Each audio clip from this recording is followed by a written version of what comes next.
Hi viewers, here is a follow-up video to the previous video, that is Spontaneity Part 1. Let us consider a reaction involving the dissolution of sodium triisonitrate 5 in aqueous solution, particularly water.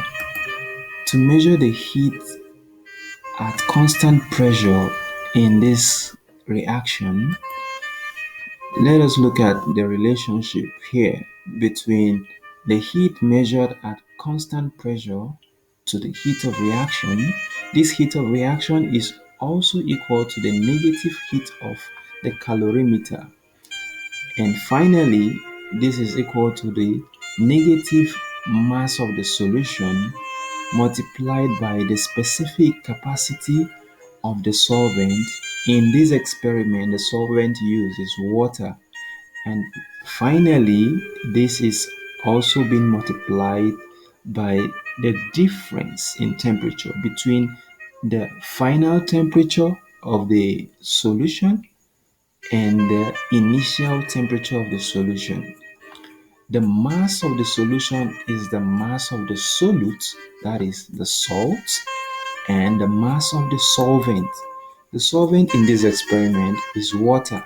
And to obtain the mass of the solvent, we multiply the density by its volume. If the specific capacity of calorimeter is given, then the heat measured will have the heat capacity of the calorimeter multiplied by the temperature difference added to the original value.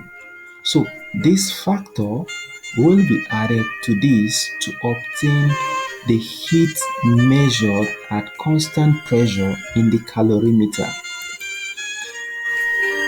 To obtain the enthalpy change, we will need to use this relationship. The heat measured at constant pressure in the calorimeter will be divided by the number of moles of the solute. To obtain the number of moles of the solute, we will simply divide the mass of the solute by its molar mass. Note, the solute in this case is sodium triisonitrate 5.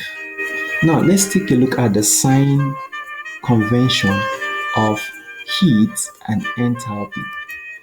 If the heat measured is positive, then the enthalpy is going to be positive.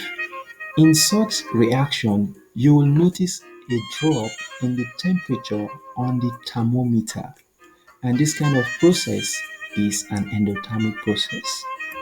However, a negative heat measured implies a negative enthalpy change. In such reaction, you will notice a rise in temperature on the thermometer. This means there is a release of heat from the system into the solution contained in the calorimeter, and this kind of reaction is an exothermic process.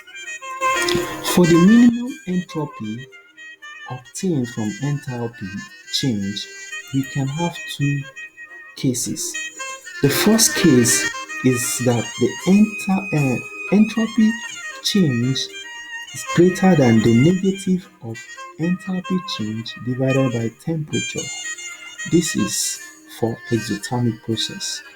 And for endothermic process, the change in entropy is greater than a positive enthalpy change divided by temperature. I hope this video helps us with a better understanding of spontaneity. Thank you.